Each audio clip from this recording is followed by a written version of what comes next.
ఈరోజు నేను ముఖ్యంగా ఇక్కడికి రావడానికి రీజన్ ఏంటంటే, ఈ సినిమా చూడటానికి కూడా రావటానికి రీజన్ ఒకటుంది, ఒక కారణం. అదేంటంటే, పూర్వ ఆశ్రమంలో నేను లెక్చరర్‌గా పనిచేశా. విద్య అంటే ఏంటి? ఎడ్యుకేషన్ అంటే ఏంటి? ఎందుకు మనం చదువుకోవాలి? ఎలా చదువుకోవాలి? అని తెలుసుకున్నాను. తెలుసుకున్న తర్వాత అధ్యాపకుడైన తర్వాత అది విద్యార్థి దశలో ఉన్నప్పుడు తెలుసుకుని అధ్యాపకుడైన తర్వాత విద్య ఎలా చెప్పాలి, ఎలా చెప్తే పిల్లలు అనే భావంతో కొంతకాలం అధ్యాపకుడిగా పనిచేశాను. దాని తర్వాత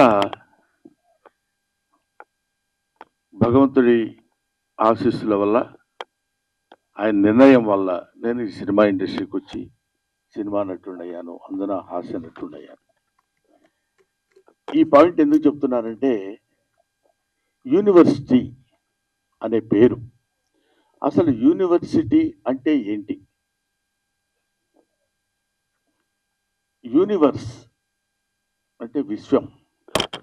విశ్వం అంటే అన్ని గోళాలతోటి, అన్ని ఖగోళ శాస్త్రానికి సంబంధించినటువంటి ఈ మొత్తం ఒక భూమి అనేటువంటి గ్రహమే కాకుండా విశ్వాంతరాళాల్లో ఉన్నటువంటి గ్రహాలన్నిటికీ సంబంధించినటువంటి జ్ఞానాన్ని నేర్పేటువంటిది ఆలయం, విద్యాలయం.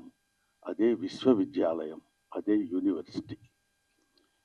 అటువంటి యూనివర్సిటీ అనేటువంటి పేరుని ఇప్పుడు ఎటువంటి విశ్వవిద్యాలయాలు అయ్యాయి అని చెప్పడానికి ఎంతో ఎంతో కృషి చేసి, దానిలో రీసెర్చ్ చేసి, మనందరికీ అందులో జరుగుతున్నటువంటి అవినీతిని, అప్పట్లో మనకు విశ్వవిద్యాలయాలంటే కాశీ విశ్వవిద్యాలయం అని పెద్ద పేరు, బెనారస్ యూనివర్సిటీ అని. ఎక్కడెక్కడి నుంచో అన్ని దేశాల నుంచి మన దేశం వచ్చి చదువుకుని వెళ్ళిపోయేవాడు. అంటే జ్ఞాన సంపద ఉన్నటువంటి దేశం మంది. ఇవాళ మన దేశం, మన ఎడ్యుకేషనల్ స్థితి ఎలా ఉంది, విద్యా వ్యవస్థలు ఎలా మారిపోతున్నాయని వాటన్నిటి మీద అధ్యయనం చేసిన తమ్ముడు నారాయణమూర్తి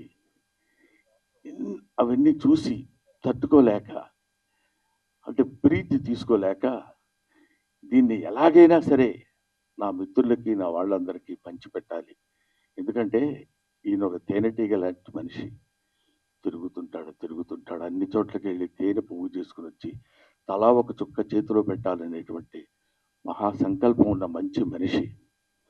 ఎందుకంటే మీకు అందమైన హీరో ఎవరైనా అడిగితే, నాకు అందమైన హీరో ఎవరు అని చెప్పమంటే నేను నారాయణమూర్తి పేరు చెప్తాను.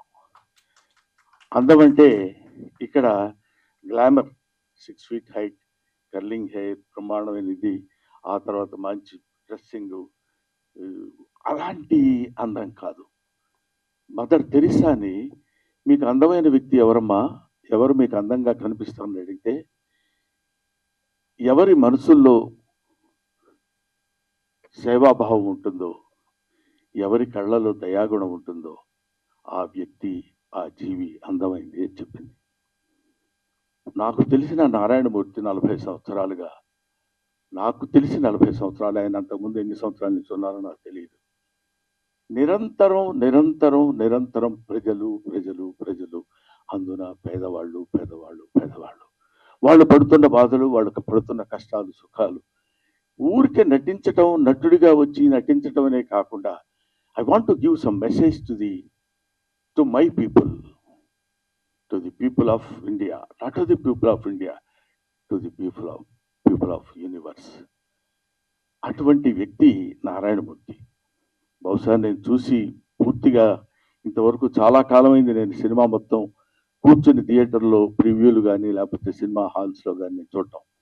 కానీ ఈ సినిమాని ఎందుకు చూడాలనుకున్నానంటే, దర్శకుడు వేరు, ప్రొడ్యూసర్ వేరు, ఇంకొక టెక్నీషియన్స్ వేరు, ఇంకొకళ్ళు ఎవరెవరో ఎన్నో 24 శాఖల మంది కలిసి పనిచేసే పనంతా ఒక్కడే భుజాన కాడేసుకుని దాన్ని ఆయన చెప్పాలనుకున్నటువంటి విధానాన్ని అద్భుతంగా సినిమా తీసి చెప్పాలి అనేటువంటి ఆలోచన ఎందుకు?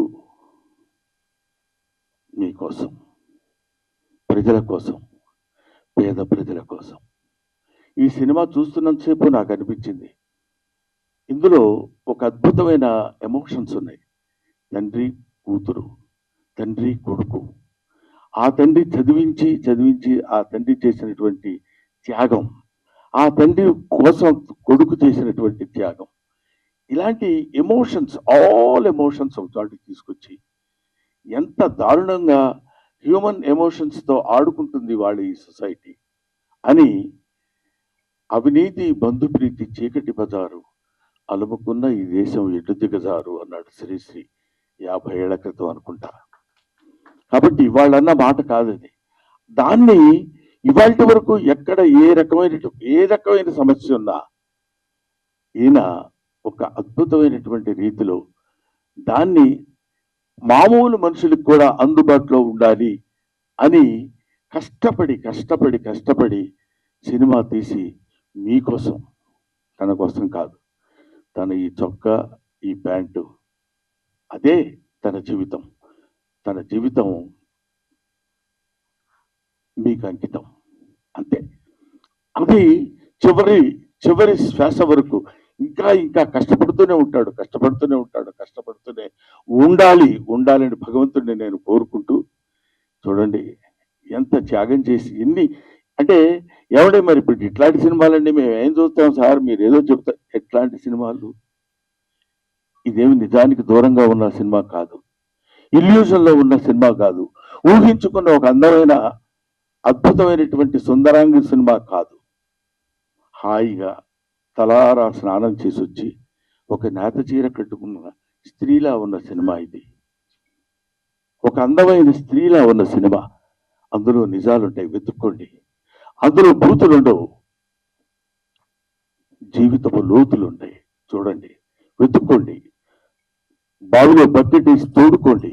ఒక్కొక్కడు పడుతున్న బాధ చూడు. కొన్ని డైలాగ్స్ అందులో చెప్తున్నప్పుడు నేను వింటే, ఒరే పెద్ద వాళ్ళకి కావాల్స్తే నాది కిడ్నీ కాదురా, ఇంకా చాలా ఉన్నాయి, అవన్నీ అమ్మొచ్చు. పెద్దోళ్ళకి కావాలనుకోరా, బోళ్ళంత డబ్బు పెట్టుకుంటారు. ఏమిటా మాటలు! ఎంత అద్భుతంగా ఇలాంటి సినిమాలు తీస్తున్న వాళ్ళని, ఇలాంటి సినిమాల కోసం పరితపిస్తున్న వాళ్ళని, సినిమా కోసం తీసి, art is for the sake of people, not art is for the sake of our selfs. మన కోసం కాదు, డబ్బు కోసం కాదు. సినిమా తీస్తే సినిమాలో ఒక అంతరార్థం ఉండాలి, ఒక మెసేజ్ ఉండాలి అని నమ్మిన దాన్ని 100కి 100 పాళ్ళు ఆచరిస్తూ ఇంత అద్భుతమైన సినిమా తీసిన, యూనివర్సిటీ అనే సినిమా తీసిన నారాయణమూర్తి. ఈ సినిమా మీరు చూడండి, చూసి ఆనందించండి అనే పదం నేను చెప్పలేను. చూసి అర్థం చేసుకోండి, చూసి ఆచరించండి. నారాయణమూర్తి లాంటి మంచితనం, మానవత్వం పరిమళించిన నారాయణమూర్తిని ఆశీర్వదించండి. మీ ఆశీస్సులతోటి ఇంకా అద్భుతమైన సినిమాలు, ఇంకా ఎన్నో సమస్యల్ని బయటికి లాగి, ఈ సినిమా చూస్తుండగానే ఇంకో సినిమా, ఇంకో ప్రాబ్లం, ఇంకో సమస్యలు 1 కాదు 2 కాదు. వివేకానందుడు అంటాడు, man is nothing but the combination of flesh and blood, is the combination of problems. సమస్యలన్నిటి ఒక చోట పోతపోస్తుంది మనిషి. కాబట్టి he will solve some of his problems in his lifetime and he will leave the problems to his successors. They will take the problems, they will solve the problems and they will go away. But solve the problem is unending chain. దాన్ని భుజానేసుకుని, అదే ఇందాక సినిమాలో కూడా ఒక సంభాషణలో తోట చెప్తాడు, పిల్లలందరూ యేసు ప్రభువులు అంటే యేసు క్రీస్తు సిలువను మోసినట్టు ఆ పుస్తకాల బరువు మోసుకుంటూ వెళుతున్నాడని, సమాజం బరువు మొత్తాన్ని భుజానేసుకుని మొయ్యాలి అనేటువంటి బాధతోటి, భావనతోటి, ఆలోచనతోటి మీ ముందుకొచ్చి మీకు సినిమాలు చూపించి, ఆ సినిమా బాగుందని నలుగురు మెచ్చుకుంటే ఆనందపడి, అదే ఆనందంతో ఆ చప్పట్లే కదరా ఆకలిగా ఉన్న కళాజీవికి పంచభక్ష పరమాణాలు అంటాడు. కాబట్టి అటువంటి ఆకలితో ఉన్నటువంటి నారాయణమూర్తి యొక్క జిజ్ఞాసని మీరందరూ మంచి ఊతాన్నిచ్చి, మంచి ఫలితాన్నిచ్చి, మంచి ఆదరణ చూపిస్తే ఇంకా ఇంకా ఇంకా ఎన్నో మంచి సినిమాలు తీస్తాడని. ఇలాంటి యూనివర్సిటీ లాంటి సినిమాలే కాదు, ఎక్కడ ఎక్కడ ఎక్కడెక్కడ కన్ను రవిగానలతో కవిగాంచునయ్యాడని అంటాడు. సూర్యుడు కనిపించినటువంటి ప్రదేశాల్లో కూడా వెళ్ళి నిజంగా ఆ సినిమాలో చెప్తుంటే పేపర్ లీకేజ్ మామూలు విషయం అది.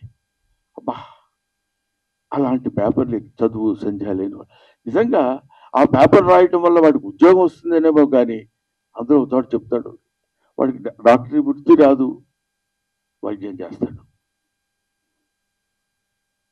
బిల్డింగులు కట్టడం రాదు, ప్రాజెక్టు కట్టడం రాదు, ఇంజనీర్ అవుతాడు. ఏమైపోతుంది? వేర్ ఇట్ కంట్రీ గోస్, ఈ దేశం ఏమైపోతుంది అనే తపన చాలా మందికి ఉంటుంది. ఏముందిలే, మనం ఏం చేయగలిగింది ఏముంది, అది చేయాలనుకుంటే ఎవడో ఆ టైం కూర్చొని చేస్తాడు, లేకపోతే లేదండి. ప్రతి వాళ్ళు చేతులు కట్టుకొని ఉంటారు. నా వంతు సాయం నేను చెయ్యాలి అని తన వంతు సాయం చేస్తున్నటువంటి వ్యక్తి నారాయణమూర్తి. అందుకనే ఇలాంటి నారాయణమూర్తి లాంటి వ్యక్తులు, వీళ్ళు వ్యక్తులు కాదు, వీళ్ళు ఒక శక్తులు. వాళ్ళు నిరంతరం పోరాడేటువంటి ఇది. వీళ్ళు ఎలాంటి వాళ్ళంటే, మా గోదావరి భాషలో చెప్పాలంటే పులస చేపలు అంటే వాళ్ళు. పులస చేపకు చాలా వాల్యూ ఉంటుంది, విపరీతమైన ఖర్చు, అంత రేటు ఉంటుంది. ఎందుకు ఉంటుందంటే ఒకసారి ఒళ్ళంతా గగ్గు పొడిచి, పాపం అయ్యో అమ్మాయి చచ్చిపోయింది, అయ్యో వాడిని అలా చంపేశారే, అయ్యో వీడిని ఇలా అని వీళ్ళ అకృత్య విన్యాసాలకి బలైపోయినటువంటి బస్సులు ఎంతోమంది మహానుభావులు, పిల్లలు, పసివాళ్ళు ఉన్నారే. వాళ్ళ కోసమైనా మీరు ఈ సినిమా చూడండి. మీరు ఒక్క ఆలోచన, అబ్బా నిజమే కదా, మనం కూడా ఇలా ఉండకూడదు. చూడండి, తండ్రి రారాని వీడు మాస్టారు సారీ చెప్తారు, మీరు సారీ కాదు, మీరు సారీ చెప్పి వెళ్ళిపోతే కుదరదండి అని ఆయన చేత డైలాగ్ చూపిస్తారు ఒక తండ్రి చేత. ఫంటాస్టిక్. ఏమైనా ఇటువంటి అద్భుతమైనటువంటి సినిమాలు ఇంకా ఇంకా ఎన్నో భవిష్యత్తులో నారాయణమూర్తి గారు తీసి ఆయన మీ ఆశీస్సులు పొంది చిరస్థాయిగా ఉండిపోవాలని మనస్ఫూర్తిగా నేను కోరుకుంటూ, దిస్ కంట్రీ మస్ట్ బి రీఎడ్యుకేటెడ్. ఈ దేశాన్ని మళ్ళీ బళ్ళో వేయాలి. Thank you very much.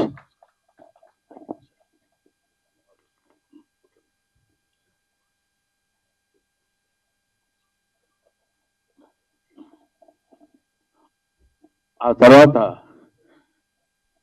Narayanamurthy గారు ఫ్లోలో, ఎందుకంటే మధ్యాహ్నం తిన్నాను పులస చేప, అందుకని ఆయన నారాయణమూర్తి ఒక జలంలో నివసించే పులస చేప కాదు, మానవుల్లో నివసించే మంచి మనిషి. ఆ మనిషి, ఆ పరిమళం 10 కాలాల పాటు హాయిగా హాయిగా హాయిగా ఉండి శతమానం భవతి.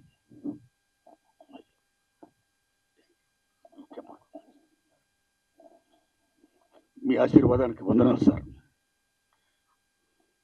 మిత్రులారా, మన తెలుగు చలచిత్ర పరిశ్రమలో కస్తూరి శివరావు గారు ఎలా చూశాం, రేలింగ్ గారు ఎలా చూశాం, రమణారెడ్డి గారు ఎలా చూశాం, అల్లు రామలింగ గారు ఎలా చూశాం, పద్మనాభం రాజబాబు గారు ఎలా చూశాం, బ్రహ్మానందం గారు ఎలా చూస్తున్నాం. ఆయన మహానటుడు, మహాజ్ఞాని, అన్నింటిని మించి మాస్టర్. అందుకే నా యూనివర్సిటీ పేపర్ లీక్ సినిమాని, ఆ లోగోని బ్రహ్మానంద గారిని విజ్ఞప్తి సాయంతో నేను రిలీజ్ చేసుకున్నా. సినిమా రెడీ అయ్యింది. నేను వెళ్ళా, అయ్యా తమరి సినిమా చూడాలి, తమరికి ఏమాత్రం నచ్చినా సరే దయచి మీరు చెప్పాలి నాకు మంచి మాటలు, నా సినిమాకి అది ఎంతో హెల్ప్ అవుద్ది, ప్రమోట్ అవుద్ది అని నేను విజ్ఞప్తి చేసిన వెంటనే నా విజ్ఞప్తిని మన్నించి వారు రావడం, ఇంత బిజీలో కూడా రావడమే కాదు, సినిమా చూసి ఇంత బ్రహ్మాండంగా మెచ్చుకొని నన్ను ఆశీర్వదించడం, ఇంకా ఇలాంటి సినిమాలు తీయడానికి ప్రేక్షదేవులు నాకు శక్తిని ప్రసాదించాలని వారు మరి చెప్పడం, ఇవన్నీ నా గురించి ఆయన చెప్తుంటే నాకు నిజంగా ఆనంద బాష్పాలతో ఆయన యొక్క ఆశీర్వాదానికి, నా పట్ల ఆయనకున్న అభిమానానికి, నా ఎడల ఆయన చూపిస్తున్న ఆదరణకి నేను పత్రికల ముందు, మీడియా ముందు ప్రేక్షదేవులరా వారికి నేను శిరస్సు ఉంచి దండం పెడుతున్నా. Thanks a lot sir. మిత్రులారా, యూనివర్సిటీ పేపర్ లీక్ ఈ సినిమా ఆగస్టు 22 తారీఖున రిలీజ్ అవుతుందండి. దాన్ని చూడండి, ఏమాత్రం బాగున్నా ఆదరించండి. నేను ఇంకెలా చిత్రాలు తీయడానికి శక్తిని ప్రసాదించండి. మీడియా మిత్రులారా, థ్యాంక్స్ ఎ లాట్. సతీష్ గారు, థ్యాంక్స్ ఎ లాట్. మీ అందరికీ నా వందనాలు చెప్తున్నా, వేల వందనాలు. ధన్యవాదం సార్. ఒక్క విషయం, ఇవాళ నేను గొప్పవాడిని చెప్పడం కోసం చెప్తున్నాను. నేను ఎంత గొప్పవాడిని అంటే, ఇవాళ మా రెండో అబ్బాయి వెడ్డింగ్ యానివర్సరీ. ఇప్పుడు ఇంట్లో ఫంక్షన్ జరుగుతుంది. యానివర్సరీ వాళ్ళంతా బంధువులు అందరూ వస్తారు కదా, ఏదో దానికి నేను ఆలోచించింది ఏంటంటే, గొప్పవాడిని ఊరికే వ్యంగ్యంగా అన్నాను, నిజంగా అనుకునేరు పంపదీసి. అలా కాదు, నేను ఇక్కడ వచ్చి నారాయణమూర్తి గారికి ఇచ్చిన మాట ప్రకారం 18వ తారీఖున నేను ఈ కార్యక్రమానికి రావాలి అనే ఐడియాతో నేను వచ్చాను. ఎందుకంటే నారాయణమూర్తి గారు అంతటి మంచి పనులు నేను చేయలేను కూడా, చేస్తానో లేదో కూడా తెలియదు. కనీసం ఇలాంటి మంచి పనులు చేసే వాళ్ళ దగ్గరికి వచ్చి వాళ్ళ మంచి పని గురించి నలుగురు చెప్పడం అనేది, దానికోసం పెద్ద భయంకరమైన త్యాగం చేసింది కూడా ఏం లేదు అనే ఆలోచనతో చెప్తున్నాను. ఇప్పుడు నేను అర్జెంటుగా మళ్ళీ అక్కడికి వెళ్ళి, వాళ్ళు ఏదో చిన్న ఫంక్షన్ లాంటిది ఉంటే, అది ఫ్యామిలీ ఫంక్షన్ కాబట్టి దానికి నేను వెళ్ళాలనే అభిప్రాయంతో నారాయణమూర్తి గారిని అభ్యర్థించి, ఇంత మంచి మనిషి, నిలువెల్లా మంచి మనిషి, ఇప్పుడు అంటే నేను కొన్ని చెప్పాలో వద్దో తెలియదు కానీ, బట్ నాకు తెలిసిన నారాయణమూర్తి గారు ఆ రోజు నుంచి ఈ రోజు వరకు అవే చెప్పులు, అవే ప్యాంట్ షర్టు, అదే ఆటో. ఒక్క సినిమా హిట్ అయితే ఏ రకంగా మనం ప్రవర్తిస్తున్నామో ఈ రోజుల్లో మనకు తెలుసు. 2 సినిమాల్లో మంచి పేరు వస్తే ఎలా ప్రవర్తిస్తున్నామో మనకు తెలుసు. ఒక దశాబ్దం కాలం మనం సినిమాల్లో ఉండి నటించి మంచి పేరు వస్తే మన ప్రవర్తన ఎలా ఉంటుందో మనకు తెలుసు. 5 సుదీర్ఘమైన దశాబ్దాలు, 40 సంవత్సరాల సుదీర్ఘమైనటువంటి దీనిలో ఎవరు ఎన్ని రకాలుగా ప్రలోభ పెట్టినా, నో ఎవరు మీ సినిమాలో నేను యాక్ట్ చేస్తా, వద్దు మీరేది సార్, మీరు స్టార్, మీరు అలా ఉండండి అని కాకుండా, ఇప్పుడు చూసిన ప్రతి క్యారెక్టరు మనకుతో పరిచయం ఉన్న క్యారెక్టర్, మన జీవితంతో వాళ్ళతో పాటు మనం సంచరిస్తున్న క్యారెక్టరు, వాళ్ళతో పాటు మనం ప్రయాణిస్తున్నటువంటి క్యారెక్టర్స్ తీసుకుని చెప్పాడు తప్ప స్టార్స్ని పెట్టి నేను సినిమా తీసి అద్భుతాలు క్రియేట్ చేయాల. ఎన్నో అద్భుతమైనటువంటి సినిమాలు తీసి ఆ రోజుల్లో నారాయణమూర్తి గారి సినిమా పడ్డ కొట్టుకుంటూ వచ్చేవాళ్ళు. ఇవాళ వరకు అలాగే వస్తూనే ఉన్నారు, వస్తారు, వచ్చి తీరతారు. అలాంటి సినిమాలే నారాయణమూర్తి గారు చేస్తారు. Thank you very much my dear Narayanamurthy. ఎలా పెట్టారో పేరు, నాకు వెంకటేశ్వర స్వామి అంటే ఇష్టం, నారాయణమూర్తి అంటే ఇష్టం. ధన్యవాదాలు మీకు.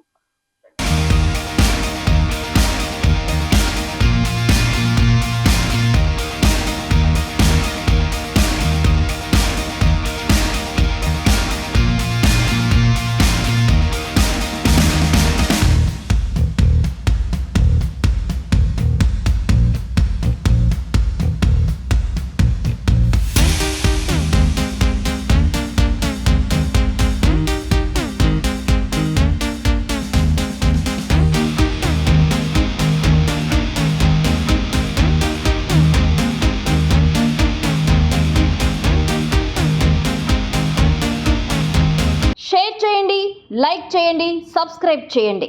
మరిన్ని వీడియోల కోసం బెల్ సింబల్ పై క్లిక్ చేయండి.